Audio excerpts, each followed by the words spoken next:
alaihi wasallam. Allahumma salli ala sayyidina Muhammad wa ala ali sayyidina Muhammad. Mudah-mudahan dengan banyak berselawat kelak di akhirat, di mahsyar, kita termasuk hamba-hamba serta pengikutnya yang mendapatkan syafaat. Amin ya rabbal alamin. Kaum muslimin, Bapak Ibu yang dimuliakan Allah Subhanahu wa taala. Tema kita masih membicarakan tentang perjalanan hidup setelah kehidupan di dunia. Bab tentang kehidupan alam akhirat. 5 alam kehidupan yang dilalui manusia. Kehidupan di alam ruh, kehidupan di alam rahim, kehidupan di alam dunia, kehidupan di alam barzakh, dan kehidupan di alam akhirat. Adakah kehidupan sesudah itu? Maka jawabannya tidak ada. Karena akhirat dinamai dengan akhirat bersifat terakhir. Akhirat dari kata akhir. Di bulan yang lalu kita menjelaskan tentang hari berbangkit, yaumul ba'ats. Yaum artinya hari, ba'ats kebangkitan atau berbangkit. Yang sudah kita jelaskan bahwasanya manusia nanti bangkit dari kubur masing-masing seperti biji-bijian yang disiram air. Karena pada diri manusia ada satu tulang yang Allah desain tidak hancur dimakan oleh masa. Tulang itu ialah tulang ekor atau tulang sulbi. Begitu Rasul mengatakan kullu ibni Adam ya'kuluhu turab. Setiap manusia dimakan tanah. Apa maksudnya dimakan tanah? Kalau kita dikubur nanti, maka habislah tubuh kita ini digerogoti ulat-ulat. Maka yang dimakan terlebih dahulu yang lembut-lembut, biji mata, isi perut. Seminggu, 2 minggu, sebulan, 2 bulan digerogoti terus-menerus oleh ulat-ulat tersebut, maka habislah sudah. Tinggallah tulang belulang. Tulang belulang itu pun kalau sampai sekian tahun, maka dia akan lapuk, habis dimakan tanah. Tinggallah satu tulang. Kullu ibni Adam ya'kuluhu turab. Setiap anak Adam dimakan oleh tanah, illa ajabaz zanab, kecuali tulang ekor. Minhu khuliqa wa fihi yurakkabu. Dari situlah ia diciptakan dan dari situ pula ia disusun kembali. Maksudnya diciptakan kembali. Maka bentuk kebangkitan yang akan kita hadapi, kata Rasulullah SAW, yanzilullahu mataran. Allah turunkan air hujan. Tapi hujannya bukan hujan lebat, hujan yang rintik-rintik, cukup untuk menyiram tanam-tanaman. Karena kalau hujannya terlalu lebat, biji-bijian yang kita tanam itu hanyut mati. Makanya Allah sebutkan mataran. Jadi hujan yang tidak membinasakan. Maka dari situ kata Rasulullah, fatan butu minhu ajasadun nas. Maka jasad manusia akan tumbuh. Nah, setelah jasad itu tumbuh menjadi satu sosok yang utuh, lalu kemudian ruh yang sebelumnya berpisah dari jasad karena kematian dan juga karena kiamat, maka ruh itu akan kembali masuk ke dalam jasad itu. Itulah kehidupan akhirat. Kehidupan akhirat yang diceritakan Al-Quran dan hadis bersifat pasti. Semua orang tak bisa menolak, semua orang tak bisa mengingkari. Kalau dia ingkari kehidupan akhirat, berarti dia telah mengingkari Al-Quran dan hadis Nabi SAW. Lalu kemudian setelah manusia itu tumbuh menjadi satu jasad, maka kata malaikat ketika itu, halumma ila rabbikum, mari kalian menuju Tuhan kalian. Halumma, mari menuju Tuhan kalian. Maka ketika itu ada yang menyeru, memanggil dengan suara keras, muhti'ina ila da', menujulah kalian, segeralah kalian menuju penyeru-penyeru itu. penyeru-penyeru di situ adalah para malaikat. Lalu setelah semua manusia mendengarkan, kita pun mulai merangsek menuju bumi mahsyar dalam keadaan berdiri. Yauma yaqumun nasu lirabbil alamin. Pada hari itu seluruh manusia berdiri menghadap Rabb semesta alam. Ketika manusia bangkit, maka ada orang-orang yang muflihun, ada orang-orang yang berbahagia, dan ada pula orang-orang yang khasirun, orang-orang yang merugi. Keadaan di sana di akhirat dua. Pihak kanan muflihun, orang-orang yang beruntung. Sebelah kiri khasirun, orang-orang yang merugi. Kehidupan kita di sana itu Bapak Ibu ditentukan oleh kehidupan dunia. Jadi mudah sebenarnya kalau kita ingin tahu nanti seperti apa saya di akhirat. Tengok saja sekarang. Seperti apa kita sekarang di dunia ini. Kita juga bisa mendeteksi, mengetahui seperti apa cara saya bangkit nanti. Nanti saya bangkit seperti apa? Karena orang-orang yang muflihun, mereka bangkit dalam keadaan bergembira, mendapatkan berbagai macam nikmat. Sementara al-khasirun, mereka bersedih, berbagai macam azab yang sudah menanti. Nah, keadaan di sana ditentukan oleh kehidupan dunia. Jangan pernah berfikir yang penting di dunia ini kita happy-happy saja Ustaz. Yang penting kita puaskan saja hidup di dunia ini. Di akhirat besok pula dipikir ada atau tidak akhirat itu Ustaz. Karena belum ada orang yang pulang masuk barzah ke akhirat balik ke dunia. Betul lah saya bilang, mana ada orang yang sampai ke akhirat ataupun ke barzah kembali ke dunia ini. Tidak adanya orang sampai ke sana yang kembali ke dunia bukan berarti keadaan itu tidak ada. Kenapa begitu Ustaz? Contoh, ada orang yang asam urat. Apa orang asam urat ini kata dokter? Jangan makan emping. Itu pengetahuan dari dokter. Kalau makan emping nanti asam uratnya bangkit. Orang ini dengar cakap dokter atau tidak? Kalau dia tak dengar, tak percaya dengan ucapan dokter tadi, akan dimakan juga emping itu. Apa yang terjadi? Bengkak asam uratnya. Setelah dia makan asam urat itu baru dia percaya. Pak dokter, benar rupanya apa yang Pak dokter ucapkan kemarin. Bahwasanya kalau siapa saja yang kena asam urat makan emping, maka bengkaklah, kaki saya sudah bengkak, tak telap lagi berdiri. Nah, dia percaya setelah kejadian. Enggak mesti kita percaya setelah kita mengalami. Begitulah kehidupan akhirat.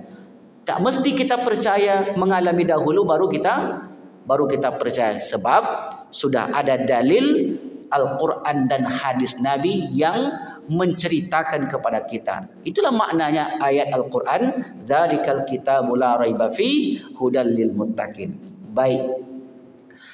Lalu kemudian seorang yang beruntung, satu kelompok merugi. Pertama, kelompok yang kiri, kelompok yang khasirun. Ada orang-orang yang dibangkitkan oleh Allah dalam keadaan buta matanya. Ini sudah kita jelaskan di bulan yang lalu. Kenapa buta matanya Ustaz? Karena dia buat buta dengan perintah Allah. Satu, itu sudah kita jelaskan penjelasannya. Yang kedua, ada orang yang peka telinganya. Wa nahsyuruhum yaumal qiyamati ala wujuhihim summan wa bukman wa umyan. Ada orang yang kami bangkitkan pada hari kiamat tersungkur mukanya. Jadi ketika bangkit itu tersungkur mukanya. Mengapa mukanya tersungkur? Karena di dunia orang itu orang yang sombong. Dia sombong penyebab wajah dia tersungkur. Kenapa pekak telinganya? Karena dia buat pekak saja perintah-perintah Allah. Allah perintahkan, Bapak ibu kaum muslimin yang diberi kemampuan oleh Allah, hendaklah berkurban. Tak mau dia berkurban, Pak. Padahal dia mampu. Untuk beli HP 10 juta ringan tangannya. Untuk bayar kurban sekali setahun 2.800.000 minta ampun mintanya. Saking beratnya. Inilah kebutuhannya, itulah kebutuhannya. Padahal hewan kurban yang dia sembelih di dunia akan datang kepadanya di akhirat kelak sebagai tunggangan. Kalau HP yang dia beli 5 tahun habis sudah, maka itulah orang yang dikatakan oleh Rasulullah awal ajizu.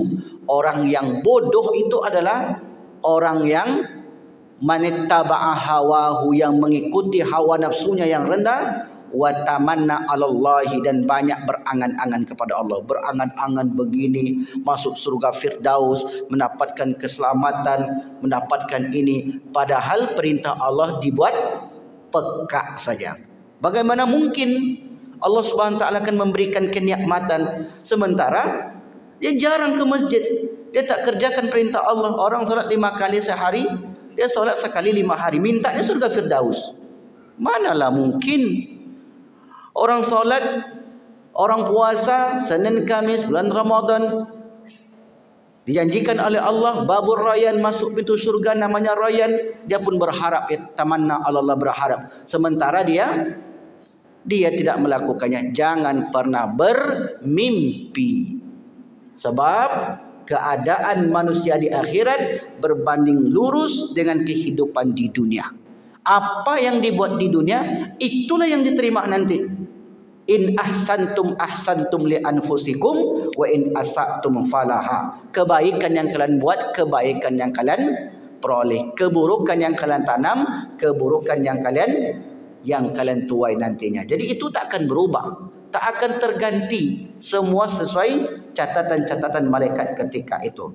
Lalu kemudian setelah itu Bapak Ibu yang dimuliakan Allah Subhanahu wa taala, kita pun terus merangsek menuju perjalanan di mahsyar. Maka setelah sampai di mahsyar, di sana ada orang-orang yang mendapatkan kenikmatan pula, yaitu orang-orang yang senantiasa mengerjakan amal ibadah di dunia. Dan ini pun sudah kita jelaskan dahulu.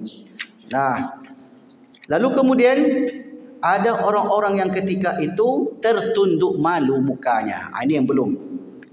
Tersungkur wajah sudah, buta matanya sudah, pekak telinganya sudah, bisu mulutnya sudah. Di 4 keadaan di mahsyar ini sudah kita jelaskan. Yang kelima, tertunduk malu. Mengapa tertunduk malu, Ustaz? Biasanya kalau orang tertunduk malu itu karena apa? Karena kesalahan. Itu di akhirat. Kalau di dunia tentu berbeda. Sudah pakai baju oranye, di gelandang KPK tetap dada. Itu bedanya di dunia. Kalau di akhirat enggak bisa begitu. Walau tara idzil mujrimuna nakisu ru'usim inda rabbihim rabbana. Hei Muhammad, kalau engkau melihat orang-orang mujrim, pendosa, pelaku dosa, pelaku macam-macam lah. Pelaku apa lagi yang dilakukannya? Pokoknya perbuatan-perbuatan dosa yang dilakukan sementara dia belum hapuskan dosa itu. Solat tinggal bisa dihapus dengan cara bertobat. Puasa tinggal bisa dihapus dengan cara bertobat. Tapi kalau patok tanah orang yang digeser, tidak bisa. Jangan coba-coba lagi bertobat. Ya Allah, ambo dulu banyak dosa ya Allah. Ketika saya sebagai RT RW, sebagai yang mengurus tanah itu, banyak tanah orang saya geser-geser ya Allah, untuk mendapatkan 1 meter itu ya Allah. Ampunkan dosa saya ya Allah. Allah tolak. Tak bisa Allah terima. Sebab hubungan dengan manusia mesti diselesaikan dengan manusia juga. Allah tak akan ampunkan Bapak Ibu, tak akan selesaikan urusan dia sebelum meminta redha orang tersebut. Itulah yang dimaksud dengan hablum minas. Maka nanti di akhirat ada orang-orang yang membawa segudang amal puasa, salat, haji, umrah, sedekah. Orang ini kemudian menjadi orang bangkrut, habis amalnya. Ada sebuah jembatan, di ujung jembatan sirat namanya Qantarah. Maka di Qantarah itu mereka akan dikisos. Kisos itu apa? Wal uzunu bil uzuni, telinga dengan telinga. Wal ainu bil aini, mata dengan mata. Kisos itu seimbang. Kalau nyawa dihilangkan, balas nyawa. Itu kisos namanya. Nah, di akhirat kisosnya bukan nyawa dengan nyawa. Karena tidak ada lagi kematian di akhirat. Maka orang itu nanti wa tu'khadhu hasanatuhu, amal-amal solehnya itu diambil. Jadi betul-betul perhatikan yang ini. Sebab kita ingin selamat di akhirat, tidak cukup dengan ibadah. Kalau tidak dihilangkan dosa dengan manusia. Ibadah kita okey, sudah bagus. Tapi kesalahan kita dengan orang bagaimana? Ada enggak hak orang yang kita makan? Ada. Apakah sudah dikembalikan atau belum? Belum dikembalikan. Saya pernah diceritakan oleh seorang jamaah saya. Bapak ini tukang, bekerjalah dengan orang mandornya. Lalu kemudian selesai bekerja, tak dibayar gajinya, Pak. Didatangi rumahnya, tak di rumah. Ditelepon, tak diangkat. Sekali, 2 kali, 5 kali, sebulan, 2 bulan, sampai detik ini tidak dibayarkan gaji karyawannya itu. Dia tenang aja makan hak orang itu. Mungkin saja diberikan kepada anak cucunya. Wallahu alam, yang jelas hak orang yang dimakannya tidak pernah lunas dengan ibadah apapun. Maka kelak di akhirat orang itu akan mencari dengan siapa dia bersalahan ketika di dunia. Maka itulah kata Allah Subhanahu wa taala, walau tara idzil mujrimuna nakisu ru'usim inna rabbihim. Wahai Muhammad, sekiranya kamu melihat orang-orang yang berdosa itu menundukkan kepalanya di hadapan Tuhannya, kamu akan melihat sesuatu yang sangat luar biasa. Dan mereka berkata, menundukkan kepala. Itulah bedanya menuju sidang dunia dengan sidang akhirat. Posisi ini belum di sidang, belum menuju yaumul hisab, hari pemeriksaan, baru dibangkitkan, dikumpulkan di mahsyar untuk menghadap Rabb semesta alam. Tadi saya katakan, halumma ila rabbikum, kata malaikat, cepat sekalian menuju Rabb kalian, bersegeralah menuju Rabb kalian. Muhtiina ila da', dipanggil terus. Dan setiap orang, ini orang, maka setiap orang itu waja'at kullu nafsin ma'aha sa'ikun wa syahid. Setiap orang ada satu yang disebut dengan sa'iq, penggelandang yang memaksa untuk menghadiri persidangan. Yang satu wasyahid, sebagai saksi.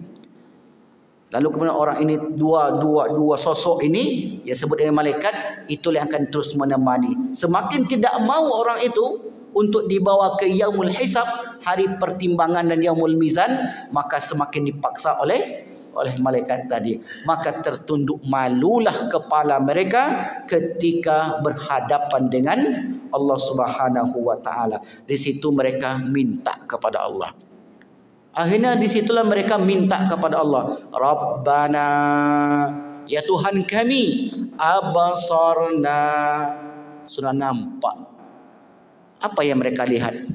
Semua yang diperbuat di dunia ketika itu muncul. Namanya arad, ain, ra, dha. Arad itu artinya diperlihatkan. Yauma idzin la takhfa minkum khafiyah. Pada hari itu tidak satu pun dari kalian itu yang tersembunyi. Para ulama menyebutnya dengan arad. Arad itu adalah penampakan amal. Amal kita ataupun dosa kita di dunia pernah kita lihat. Amal itu kan enggak pernah kita lihat, Bapak Ibu. Puasa, nampak enggak puasa itu? Enggak. Puasa itu abstrak, hanya didengar saja puasa. Bentuknya seperti apa? Kuning, hijau, merah, kuning, biru. Solat itu seperti apa bentuknya? Enggak pernah kita lihat hari ini. Tapi dia ada. Karena tidak sesuatu yang kita tidak lihat itu tidak ada. Suara ini ada atau tidak? Ada. Bisa dilihat? Enggak. Bisa didengar? Enggak bisa dilihat. Bisa dirasakan? Enggak bisa. Suara hanya bisa didengar kalau gendang telinganya tak rusak. Kalau gendang telinganya rusak, tak bisa pula dengar. Putih hitam bisa dilihat? Bisa. Bisa didengar? Enggak bisa didengar. Karena putih hitam objek yang bisa tangkap oleh mata. Panas dingin bisa dilihat? Enggak bisa. Bisa dirasa, bisa didengar? Enggak bisa, hanya bisa dirasakan oleh kulit. Asin, asam, manis bisa dilihat, bisa didengar? Enggak bisa. Itu hanya bisa dirasakan oleh lidah tadi. Puasa, solat, haji, sedekah, umroh bisa dilihat? Enggak bisa. Bisa didengar? Enggak bisa. Itu bisa dirasakan oleh kepercayaan yang disebut dengan iman. Nah, kajian ini kalau di kampus-kampus, tentunya kampus-kampus Islam disebut dengan kajian metafisika. Ada metafisik, ada fisik. Fisik itu yang nampak. Mana yang lebih banyak, yang tampak atau yang tidak tampak di dunia ini? Lebih banyak yang tidak tampak. Yang tampak itu sebatas yang ditengok oleh mata ini saja. Yang tak terlihat, banyak sekali. Makanya kajian metafisik itu hari ini digeluti, diminati oleh banyak sarjanawan, khususnya sarjanawan usuluddin, metafisik. Karena puasa metafisik nggak pernah dilihat, nggak pernah kita melihatnya. Solat, haji, umroh, tampak, tapi kan kelihatan orang haji, Ustaz. Orangnya, amalnya, tapi kan bergerak-bergerak dia. Itu orangnya, amalnya, amal nggak pernah kita lihat. Maka nanti ketika di yaumil mahsyar, amal itu diaradkan, dimunculkan. Yauma idzin, pada hari itu la takhfa minkum khafiyah, tak nampak, tak satu pun yang tersembunyi. Maka disitulah orang-orang yang berdosa tadi, dosanya pun diperlihatkan kalau belum ditebus. Bagaimana cara menebus dosa, Ustaz? Taubatan nasuha, bisa ditebus. Ya Allah, hamba dulu ketika muda memang mada, solat tak pernah, puasa jarang-jarang, ngaji baca Quran apalagi. Ya Allah, tapi hamba enggak jahat. Karena beda orang yang jahat, beda orang yang jahat dengan orang yang ingkar. Kalau bahasa kaminya mangkau, beda Pak, orang yang mangkau dan orang yang jahat itu beda. Kalau mangkau itu, kalau bahasa kami, mangkau itu dia malas solat, malas puasa, tapi orangnya baik. Dia tidak suka ganggu orang, tidak suka ngambil hak orang lain. Orang semacam ini cepat kembalinya. Tapi kalau jahat, karena terkadang jahat itu dia nikmati kejahatan dalam hidupnya. Ada orang kenikmatannya itu menzalimi orang. Kalau hari itu belum menzalimi orang, maka belum puas hatinya. Ini yang susah untuk dihilangkan. Maka saat itu dosa pun dia lihat. Rabbana, ya Tuhan kami, abasarna, kami sudah melihat balasan dosa itu, wasami'na, dan kami sudah mendengarkannya. Bagaimana nanti diputuskan, farji'na, kembalikan kami ke dunia. Kenapa minta dikembalikan ke dunia? Ingin menebus, ingin tidak mengulangi lagi kezaliman yang pernah mereka perbuat. Lantas apa jawaban Allah? Apa jawaban Allah ketika itu? Kalla. Apa artinya kalla? Tidak. Kalla. Innaha kalimatun huwa qailuha, itu hanya omongan kamu saja.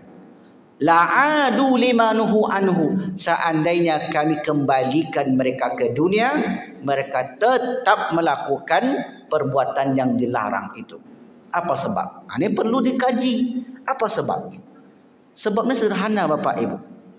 Karena di dunia semuanya sama-sama, semuanya sudah diberi telinga. Kan sama semua diberi telinga, kan telinga sama-sama dua, mata sama-sama dua, kaki sama-sama dua, tangan sama, semuanya nggak ada bedanya. Tapi mengapa ada orang yang sampai ke rumahnya, ada orang yang tidak sampai ke rumahnya? Apa yang membedakan? Padahal kesempatan sama, kesempatan jam sama-sama 24 jam sehari semalam. Rumahnya sama-sama dekat masjid. Waktunya, waktu luangnya sama-sama pensiunan. Kaki sama-sama sehat, telinga sama-sama sehat, mata sehat semua. Tapi kawan sampai ke rumah Allah, sementara dia tidak. Yang satu berbuat baik, yang satu berbuat jahat. Kok bisa? Maka inilah yang kemudian mereka sesali dalam hidupnya. Kembalikan kami ke dunia, farji'na na'mal salihah, agar kami dapat beramal saleh. Inna muqinun, kami akan yakin. Di situlah mereka mengatakan, kami nanti akan yakin ya Allah, kami akan bertekad berazam tidak akan mengulangi lagi. Tapi Allah katakan tidak, kalla, tidak, sekali-kali tidak, karena kesempatan sudah diberikan ketika hidup di dunia. Itu yang keberapa? Yang keberapa? Yang kelima. Yang pertama, tersungkur wajahnya karena sombong. Yang kedua, buta matanya. Yang ketiga, pekak telinganya. Yang keempat, bisu mulutnya. Yang kelima, ini dia yang kelima. Apa tadi yang kelima? Tertunduk malu. Jadi dalam pengajian itu yang perlu Bapak Ibu ingat poin-poin aja. Kalau penjelasan panjang tadi, insya Allah sampai di rumah dah lupa. Apalagi nunggu bulan depan, nggak akan ingat lagi. Tema umumnya nggak ingat. Jadi yang perlu dipegang itu poin-poinnya. Begitu Pak, Ibu. Jadi nggak perlu ingat yang panjang-panjang itu. Apalagi ingat ayatnya. Kalau hafal bagus, kalau tidak cukup ingat poin tadi. Oh ya, bagaimana keadaan di akhirat? Dua. Yang pertama bahagia, beruntung. Yang kedua merugi. Yang merugi ini bagaimana keadaannya? Mengapa dia rugi? Seperti apa? Karena mereka wajah tersungkur, kemudian buta matanya, pekak telinganya, bisu mulutnya, tertunduk malu karena dosanya. Yang keenam, mereka menghadapi ketakutan yang luar biasa. Karena sudah jelas ketika dosa yang dia lakukan, maka menantilah depannya hukuman-hukuman. Maka di situ mereka mulai takut. Apa kata Allah? Qulubu yawma idzin wajifah. Hati manusia pada hari itu merasa sangat takut. Karena manusia dibangkitkan seperti belalang yang bertebaran, jaradun muntashir. Saking banyaknya manusia ketika itu, seperti belalang yang bertebaran, dan setiap belalang ini menuju satu arah. Maksudnya manusia tadi seperti satu arah. Gunung-gunung dihancurkan ketika itu. Apa kata mereka? Wa nufikha fis-sur, maka ditiuplah sangkakala, fa idzahum minal ajdas, maka tiba-tiba mereka bangkit dari kuburnya, ila rabbihim yansilun, menuju Tuhan mereka dengan cepat. Semua bergegas. Qalu, lalu mereka berkata, ya wailana, celakalah kami. Man ba'athana, siapakah yang membangkitkan kami? Min marqadina hadza, dari tempat pembaringan kami ini. Hadza ma wa'ada ar-Rahman, inilah yang dijanjikan oleh Ar-Rahman ketika di dunia. Wa sadaqal mursalun, dan benarlah rasul-rasul itu. In kanat illa sayhatan wahidatan, melainkan itu hanya sekali tiupan. Fa idzahum jami', maka tiba-tiba semua manusia ladaina muhdarun, dihadirkan kepada kami. Maka ketika dihadirkan, di situ muncul rasa takut. Sudahlah tertunduk malu menghadapi Allah, di situ diberi pula rasa takut yang luar biasa. Karena belum tentu orang yang tertunduk malu ada takut. Tertunduk malu saja, bisa jadi tunduk malu itu hanya sekedar malu. Tapi di akhirat sudahlah tertunduk malu, diberi rasa takut yang luar biasa. Inilah bentuk kesulitan yang akan dihadapi oleh manusia ketika di bumi mahsyar. Itu yang keenam. Yang ketujuh, tadi sudah kita singgung sedikit. Yang ketujuh, setiap orang ada satu malaikat dan ada satu penggelandang. Ini sudah kita jelaskan tadi yang ketujuh. Inilah 7 gambaran orang-orang yang al-khasirun ketika dibangkitkan di akhirat. Nah, al-muflihun, orang-orang yang beruntung, ketika mereka bangkit dari kuburnya dan sampai di bumi mahsyar, maka mereka ini diberi tanda. Ini orang-orang yang muflihun, diberi tanda. Apa tanda mereka? tanda mereka bercahaya. Nabi Muhammad SAW tak mungkin mampu mengenali umatnya dari sekian banyak umat yang berkumpul. Karena umat yang berkumpul di padang mahsyar sejak zaman Nabi Adam alaihissalam sampai akhir zaman. Pertanyaannya, sudah berapa banyak umat yang dihidupkan Allah di muka bumi ini sejak Nabi Adam? Banyak sekali Bapak Ibu, tak terhitung jumlahnya. Dan umat-umat terdahulu umurnya panjang-panjang dibanding umat sekarang. Maka ketika umat-umat itu dikumpulkan dan Nabi menunggu setiap umatnya, bagaimana Nabi Muhammad memberi syafaat kepada kita? Bagaimana Nabi Muhammad mengenali kita? Sementara kita tak pernah bertemu dengan Rasulullah. Dari mana Bapak tahu, Ibu tahu ini Muhammad, ini bukan? Kecuali orang pernah bermimpi dengan Rasulullah, kita tak tahu. Nabi tahu enggak dengan umatnya? Kalau tidak ada tanda, Nabi tidak akan tahu. Maka disitulah Nabi mengenali umatnya dari tanda-tanda tersebut. Umat Nabi Muhammad tandanya bercahaya. Jadi akan memancar cahaya dari umat-umat Nabi Muhammad SAW. Dari situlah Rasul mengenali itu umatku yang sedang berada di mahsyar. Kenapa kita perlu bertemu dengan Rasulullah?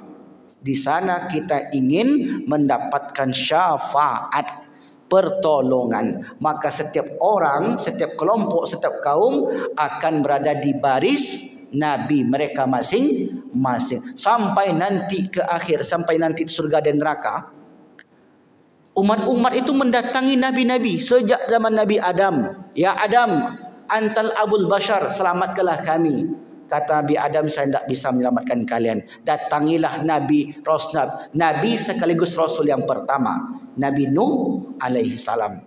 Lalu kemudian mereka pun berbondong-bondong, ya Nuh, isfa' lana, berikan kami syafaat. Kata Nuh, saya tidak bisa memberikan syafaat. I'ti ila Ibrahim, datang kalian kepada Ibrahim alaihi salam. Lalu kemudian mereka pun berombong-rombong, beramai-ramai, zumrah, datang kepada Ibrahim, ya Ibrahim, selamatkan kami dari kesulitan ini. Kata Ibrahim, i'ti Musa, datanglah kepada Musa alaihissalam. Mereka pun menemui Musa, hai Musa, selamatkan kami dari kesulitan akhirat ini. Lalu kata Musa, i'ti Isa, datanglah kepada Isa alaihissalam. Kata Isa, datanglah kepada Nabi terakhir, Nabi Muhammad SAW. Maka disitulah Rasulullah akan memberikan syafaat kepada umat manusia nantinya. Artinya apa? Kita sangat perlu bertemu dengan Rasulullah. Rasul katakan, temui aku nanti di akhirat. Kalau kalian tak dapatkan di mizan, tengok aku di telagaku. Kalau kalian tak mendapati aku di telagaku, lihat aku di Siratul Mustaqim. Jadi Nabi itu menunggu kita di 3 tempat. Kalau enggak di mizan, hari yaumul hisab, yaumul pertimbangan, ditimbangnya amal, atau lihat nanti Nabi di telaganya Al-Haud, atau temui Nabi di Siratul Mustaqim. Berarti Bapak Ibu, 3 tempat ini sebelum masuk surga. Karena sudah kalau masuk surga, kita tinggal menikmati hidup.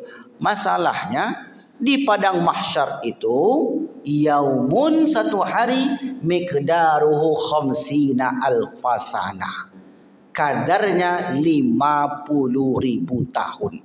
Satu hari di akhirat sama dengan 50.000 tahun di dunia. Jadi bukan sebentar. Maka karena tidak sebentar, kita mengharapkan syafaat. Kembalikan ke pertanyaan tadi. Dari mana Rasulullah mengenali umatnya? Karena memancarkan cahaya. Pertanyaan lanjutan, bagaimana cara mendapatkan cahaya? Tiba-tiba muncul cahaya? Enggak mungkin, pasti ada. Balik lagi ke dunia. Jadi semua yang berkaitan akhirat pasti muaranya, hulunya dunia. Muaranya akhirat, hulunya dunia. Maka kalau ada orang bertanya, kajian Ustaz Wandi ini kajian perjalanan akhirat, tapi kok mengkaji dunia? Tak ada nilainya orang mengkaji akhirat kalau tak ada dunia. Anak kecil, ada enggak permasalahan di akhirat? Enggak ada, mereka penghuni surga. Orang yang nanti di akhirat itu yang dihitung orang yang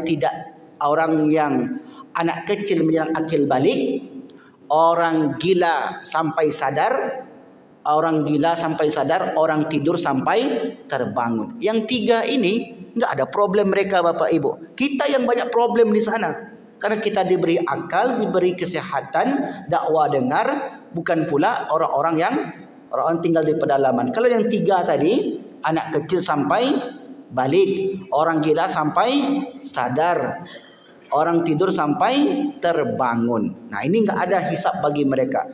Jadi setiap yang berkaitan dengan akhirat mesti ada hubung kait dengan dunia. Bagaimana cara mendapatkan cahaya itu? Satu caranya adalah beriman. Itu cara yang pertama, itu beriman kepada Allah. Allah berfirman di Quran surat Al-Hadid 12 dan 13. Yauma, pada hari, taral mu'minin, engkau melihat orang-orang mukmin laki-laki, wal mu'minat, dan kaum perempuan, mukmin perempuan, yas'a nuruhum baina aidihim, memancar cahaya di sekujur mereka, di sekeliling mereka, wa bi aimanihim, depan dan belakang mereka. Ketika itu dikatakan oleh malaikat, busyrakumul yaum, hari ini bagi kalian kabar gembira, jannatun tajri, surga yang mengalir, min tahtiha, di bawahnya al-anhar, sungai-sungai, khalidina fiha, kalian hidup di sana untuk kekal selama-lamanya. Zalika huwal fawzul azim, itulah balasan orang yang sangat besar. Yauma, pada hari itu, yaqulul munafiqun, orang munafik laki-laki, wal munafiqat, dan munafik perempuan berkata, lilladzina amanu, kepada orang beriman, unzuruna, tunggu kami sejenak. Orang-orang beriman memancarkan cahaya di sekujur tubuh mereka. Lalu mereka pun melenggang berjalan menuju mizan, yaumul hisab, sirat, dan seterusnya. Orang-orang munafik Bapak Ibu, ketika itu melihat orang beriman, apa katanya? Hei kalian orang beriman, tunggu kami sejenak. Kami ingin bersama kalian. Kami ingin mendapatkan cahaya-cahaya kalian. Tunggu kami sebentar. Kami tak bisa berjalan, tak bisa melihat. Mohon tunggu kami, unzuruna naqtabis min nurikum, agar kami dapat secerca cahaya kalian itu. Kata siapa? Kata orang munafik. Kepada siapa? Orang beriman. Karena tadi dia beriman.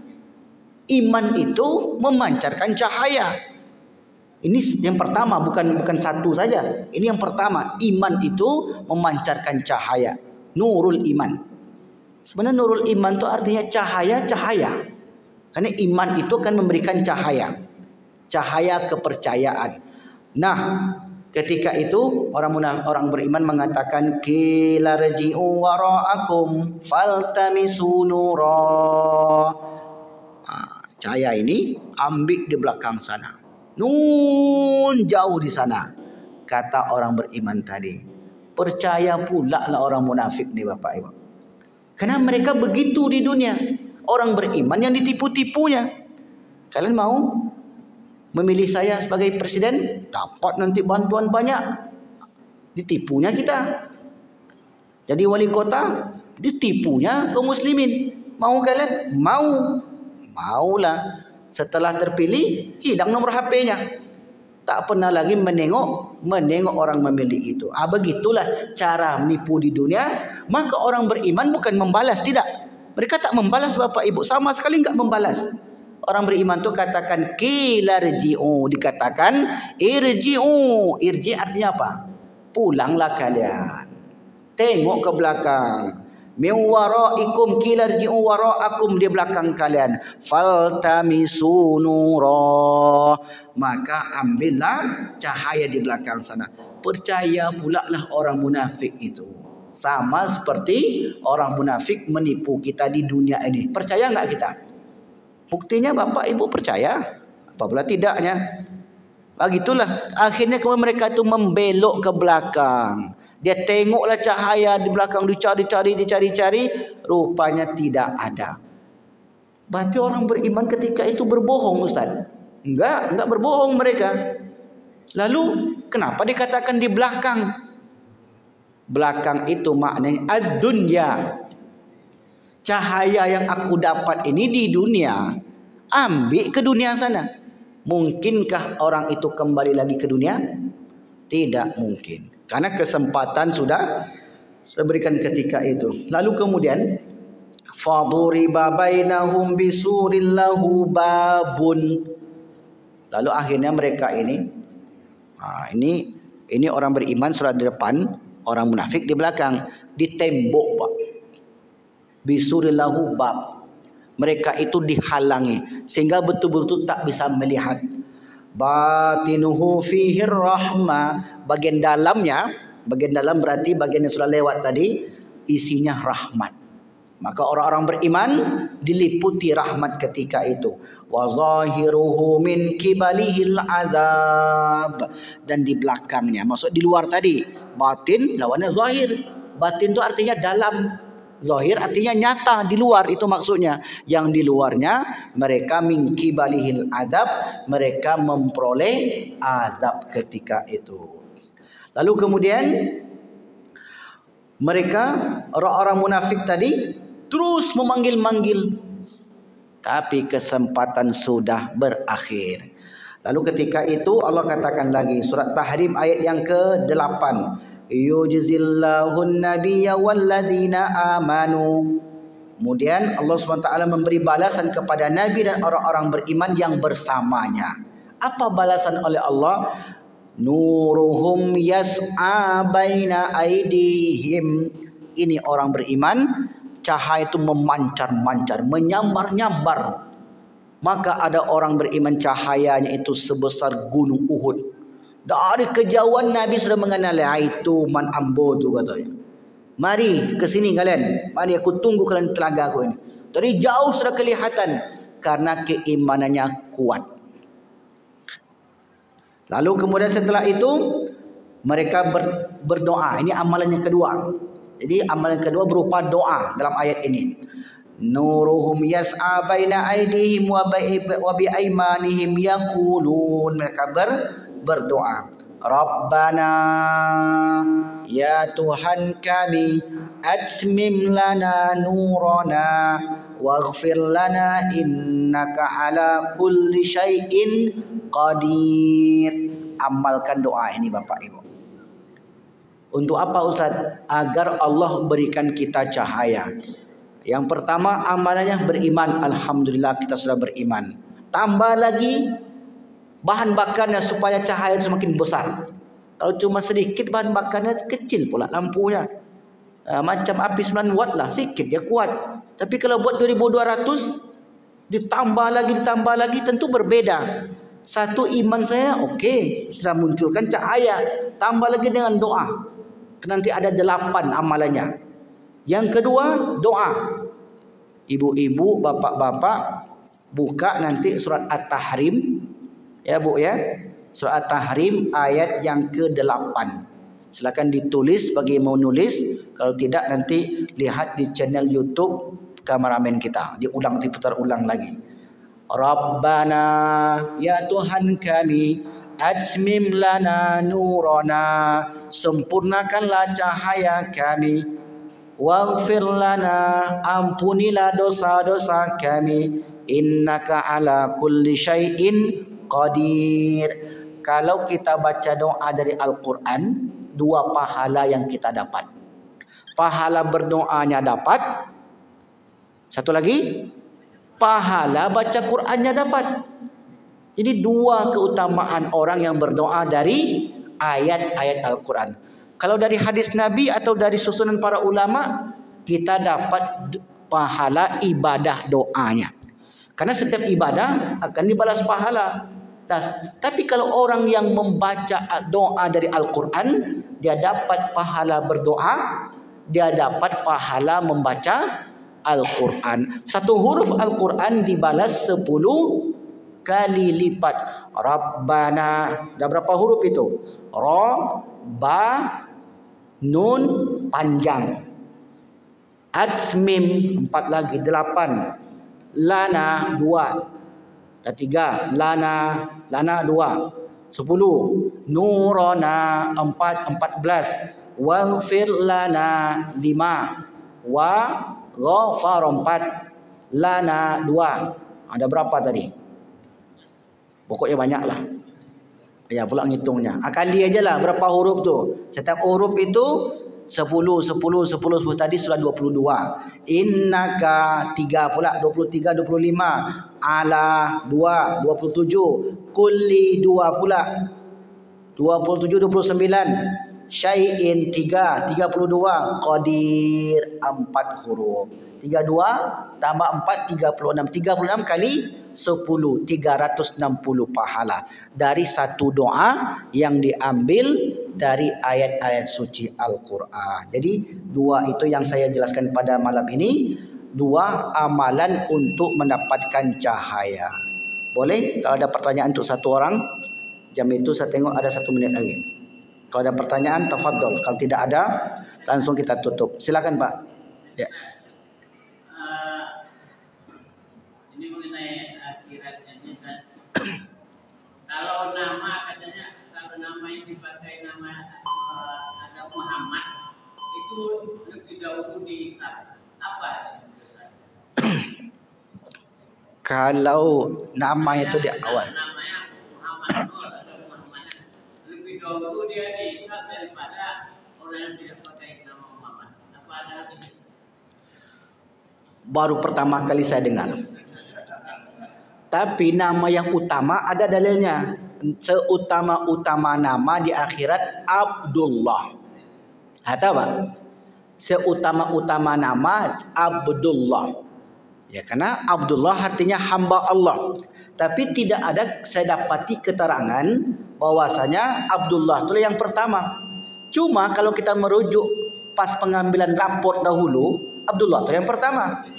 Karena Abdullah.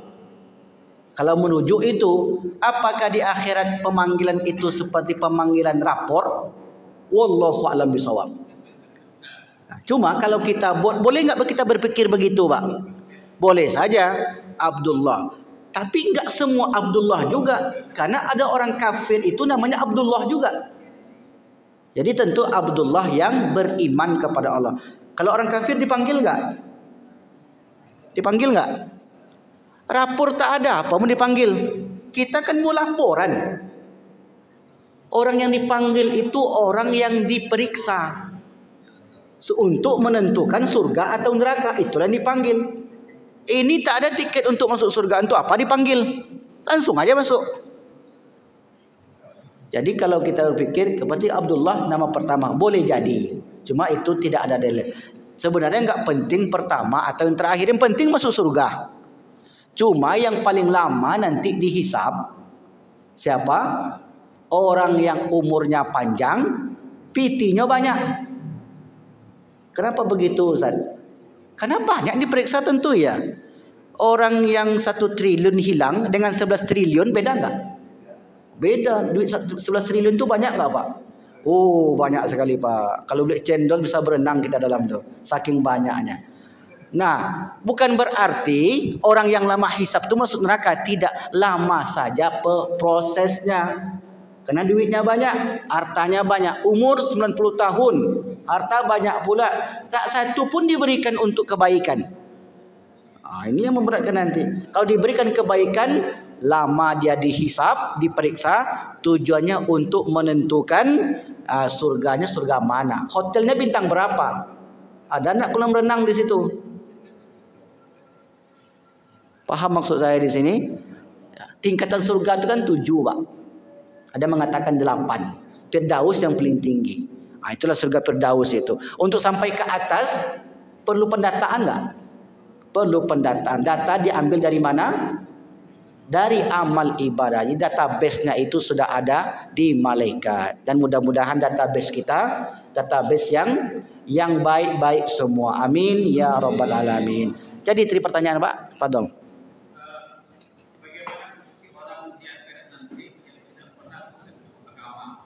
Baik. Ya, baik, terima kasih. Pertanyaan yang bagus. Orang yang tidak tersentuh agama, tidak ada hisab, tidak ada dosa. Keadaannya sama seperti anak kecil sampai akil balik, orang gila sampai sadar, orang tidur sampai bangun, tidak berdosa. Masuk surga, termasuk orang tua Nabi. Inilah dalil oleh para ulama, orang tua Nabi itu di surga. Tengok dalilnya di Al-Quran surah Al-Ma'idah. Fatratan minar rusul, karena mereka itu hidup di masa fatrah, di masa tidak ada diutusnya Nabi, dakwah tidak sampai.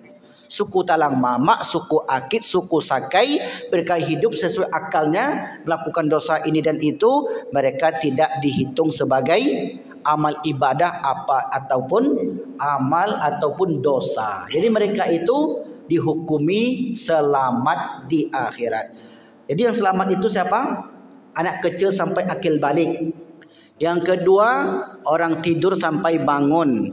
Yang ketiga, orang gila sampai tersadarkan. Maka kalau bapak ibu mau selamat, pilihlah di antara yang tiga ini. Boleh. Jadi orang gila boleh. Tak ada dosanya Pak. Jadi orang tidur terus sampai mati boleh. Atau dosa hidup di atas umur 15 tahun. Matilah sebelum itu. Nah yang tadi termasuklah ketiga kelompok ini. Subhanakallah wa bihamdika asyhadu an la ilaha illa anta astaghfiruka wa atubu ilaik. Wassalamualaikum warahmatullahi wabarakatuh.